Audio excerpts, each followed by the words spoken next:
జై జగన్నాథ.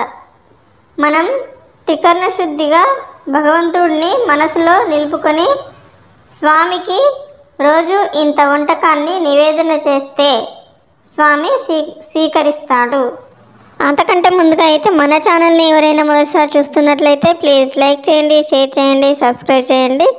అలాగే పక్కనే ఉన్న బెల్ ఐకాన్ కూడా క్లిక్ చేసి ఆల్ అనే ఆప్షన్ ప్రెస్ చేసి ఉంచుకోండి. నేను వీడియోస్ అప్లోడ్ చేసిన వెంటనే మీకు నోటిఫికేషన్ ద్వారా వస్తాయి. ఇక వీడియోలోకి వెళ్దామా? మరి మనం భక్తితో దేవుడికి ఏది సమర్పించినా మన జీవితం ఎలా ఉంటుంది అనేది ఒక ఇంట్రెస్టింగ్ స్టోరీ అయితే మనం తెలుసుకుందాము. మార్వాడ దేశంలో ఒకప్పుడు ఉన్న కర్మాబాయి అనే మహిళ పూరి జగన్నాథ స్వామికి మహాభక్తురాలు. ఆమె తన ఐహికమైన బరువు బాధ్యతలు అన్నీ తీరిన తర్వాత పూరి జగన్నాథ స్వామి క్షేత్రానికి వచ్చి అక్కడే నివాసం ఏర్పరచుకొని ఉండిపోయింది. నిత్యం స్వామివారి సేవలో నిమగ్నమైపోయేది. ప్రతిరోజు ఆమె నిద్రలేచి కాలకృత్యాలు అన్నీ తీర్చుకోవడమే ఆలస్యం. అల్లం, ఇంగువ, మరికొన్ని దినుసులతో నెయ్యి కలిపి చేసే కిచిడి అనే వంటకాన్ని స్వామివారికి నైవేద్యంగా సమర్పించేది. దానిని ప్రతిరోజు యథాతథంగా ఆలయానికి పంపేది. అక్కడ కూడా నివేదనమయ్యాక అర్చకులిచ్చిన ప్రసాదాన్ని ఇంటికి తెచ్చుకొని తినేది. క్రమక్రమంగా ఆ జగన్నాథుడికి ఆ కిచిడి ఇష్టభోగమైపోయింది. ముందస్తుగా కర్మాబాయి పంపిన కిచిడి పూర్తి కానిదే మిగిలిన భోగాలేవి సక్రమంగా అమరేవి కావు. మెల్లమెల్లగా ఆ రహస్యాన్ని గమనించిన ఆచార్యులు, అర్చకులు స్వామి ఇష్టప్రకారమే నివేదనను కొనసాగించేవారు. అనతి కాలంలోనే ఈ కర్మాబాయి భక్తి గురించి అందరూ గుర్తించసాగారు. ఆ రోజుల్లో జగన్నాథుడికి ఒక బైరాగి, గొప్ప భక్తి కలవాడు ఉండేవాడు. ఈ బైరాగి పిలిచిన వెంటనే స్వామి పలుకుతాడు అని ప్రతీతి. అటువంటి భక్తుడైన ఆ బైరాగి కర్మాబాయి గురించి విని ఆమెను కలవాలని తన పూరి యాత్ర సందర్భముగా అనుకున్నాడు. ఆమెను దర్శించడానికి వెళ్ళాడు. ఆమె కిచిడి చేసే పద్ధతి ఆ బైరాగికి నచ్చలేదు. ఒక మడి ఆచారం ఏమీ లేకుండా వండేస్తున్న పద్ధతి నచ్చలేదు. ఆ ఇంట్లోనే వండి అక్కడే స్వామికి నివేదన చేసి అదే పదార్థాన్ని తిరిగి జగన్నాథ స్వామి ఆలయానికి పంపడం అతనికి అస్సలు నచ్చలేదు. ఆ బైరాగి కర్మాబాయికి ఆచార వ్యవహారాలు బోధించాడు. ఇంట్లో నివేదించిన పదార్థాలన్నీ అలా గుడికి పంపొద్దు అని చెప్పాడు. మడి కట్టుకొని వంట చేయాలని చెప్పాడు. అమాయకురాలైన కర్మాబాయి అవన్నీ విని కలవరపడింది. తాను ఇన్నాళ్ళు తప్పు చేశాను అని అనుకుంది. ఆ బైరాగి చెప్పినట్టే పాటిస్తాను అని అనుకుంది. మరునాడు నిద్రలేచి కాలకృత్యాలు తీర్చుకొని శుచిగా స్నానం చేసి కొంచెం కిచిడి చేసి ఇంట్లో స్వామికి నివేదన చేసింది. గుడికి పంపడానికి మడి కట్టుకొని వేరే ప్రత్యేక వంటకం చేయడానికి సిద్ధపడుతుంది. సరిగ్గా అప్పుడే ఒక సాధువు ఆమె ఇంటి ముందర నిలబడి ఆకలి తాళలేకపోతున్నాను అని, ఏముంటే అది ఇంత ఆహారం పెట్టమని వేడుకున్నాడు. ఏదో ఒకటి తినకపోతే అక్కడే ప్రాణాలు వదిలేస్తాడేమో అన్నంత దీనంగా ఉన్నాడు ఆ సాధువు. కర్మాబాయికి ఏమీ తోచలేదు. గుడికి పంపే వంటకం ఇంకా తయారు కాలేదు. అది గుడికి పంపి అర్చకులు నివేదన చేసి తనకు ప్రసాదంగా పంపితే తప్ప తన ఇంట్లో వంట కూడా చేసుకొని అలవాటున్న ఆ తల్లికి ఏమీ తోచలేదు. ఆలోచిస్తూ ఉంటే ఒకటి తట్టింది. తాను ఇంట్లో చేసిన కిచిడి ఇంట్లో స్వామికి నివేదన చేసి అలాగే ఉంచింది. అదెలాగో గుడికి పంపొద్దు అన్నారు కదా.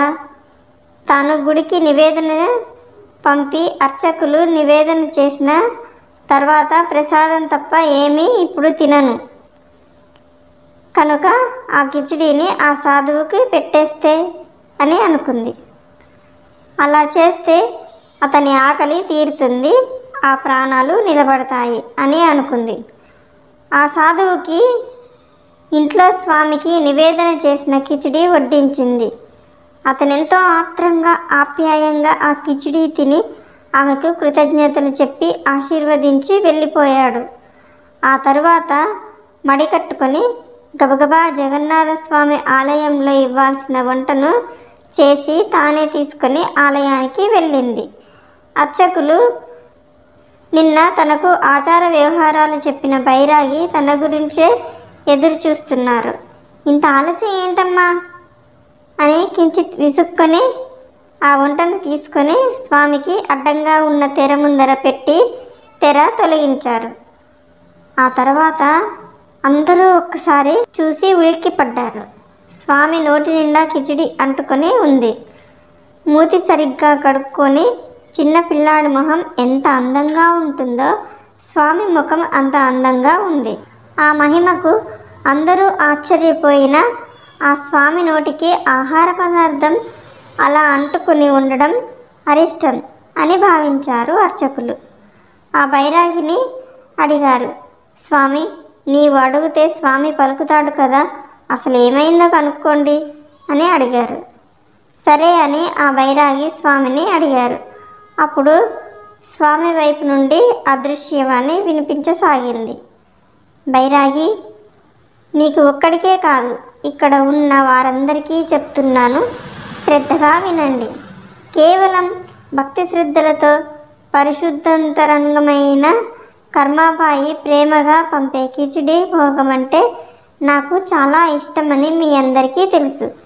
కానీ నిన్న నాకు ఇంకో భక్తుడైన ఈ బైరాగి ఆమె దగ్గరికి వెళ్ళి భక్తి శ్రద్ధలతో పాటు ఆచారాలు వ్యవహారాలు ఇవి అంటూ నూరిపోశాడు.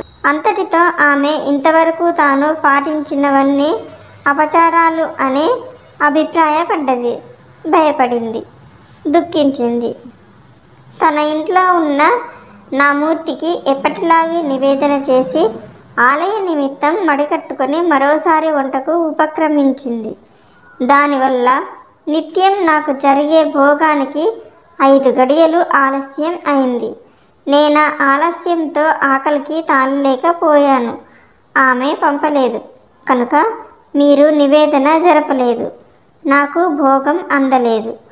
ఆమె తన ఇంట్లో నా గురించి చేసుకున్న కిచిడి భోగం ఉండడం వల్ల, అది అంటే నాకు ఎంతో ఇష్టం కావడం వల్ల ఆమె ఇంటికి వెళ్ళి నాకు నివేదించిన భోగాన్నే తిని వచ్చాను.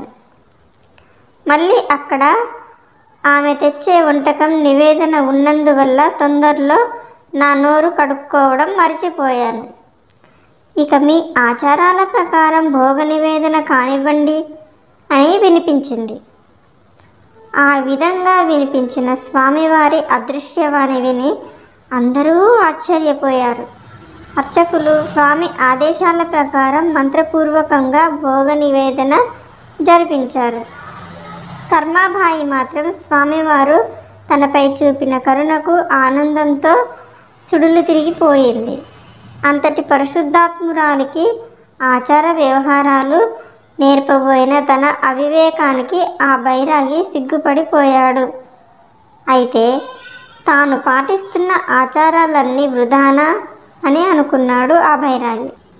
వెంటనే జగన్నాథుడు జవాబు ఇచ్చాడు ఆ బైరాగికి, అమాయకుడా, మనసు నా యందు లగ్నం కావడం కోసం ఆ ఆచారాలన్నీ అవసరమే.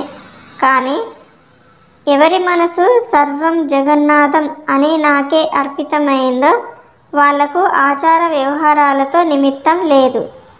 నాకు ఆమె జరిపే భోగాలన్నీ నేను అమృతప్రాయంగా స్వీకరిస్తుంటే మా ఇద్దరి మధ్యలో మడిబట్టలు ఎందుకయ్యా అని. అంతేకాదు, ఆచార వ్యవహారాలు తెలిసిన వారు ఆ ప్రకారమే చేయాలి. అప్పుడు కూడా భక్తి విశ్వాసాలే ముఖ్యం. నాకు నివేదించేవి నేను ఆరగించగానే కోరిక కలిగి ఉండాలి. ఆచార వ్యవహారాలు తెలియని వారైనా సరే భక్తి విశ్వాసాలతో నేను ఆరగించాలనే కోరికతో నివేదించే వాటిని నేను తప్పక స్వీకరిస్తాను. అందుకు బైరాగి సిగ్గుపడ్డాడు.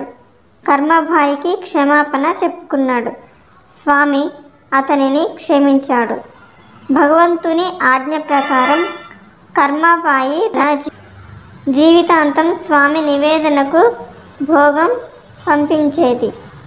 ఆనాడే కాదు, ఈనాడు కూడా ఇప్పటికీ కూడా కర్మపాయి జ్ఞాపకార్థం జగన్నాథుని గుడిలో స్వామి భోగాలలో కిచిడి భోగం బంగారు పళ్ళెంలో ఉంచి భోగం జరుపుతారు. ఎంత పావనమైన విషయం కదా. మనం త్రికరణ శుద్ధిగా భగవంతుడిని మనసులో నిలుపుకొని స్వామికి రోజు ఇంత వంటకాన్ని నివేదన చేస్తే స్వామి తప్పక స్వీకరిస్తాడు. ఇక్కడ మనసులో ఉన్న భక్తి మాత్రమే ప్రధానం. జై జగన్నాథ. సర్వే జనా సుఖినో భవంతు, లోకా సమస్త సుఖినో భవంతు. జై జగన్నాథ. జై శ్రీమన్నారాయణ. ఓం నమో భగవతే వాసుదేవాయ నమః. ఓకే ఫ్రెండ్స్, ఈ వీడియో కనుక మీకు నచ్చినట్లయితే లైక్ చేయండి, షేర్ చేయండి, సబ్స్క్రైబ్ చేయండి. Thank you friends. Thank you very much.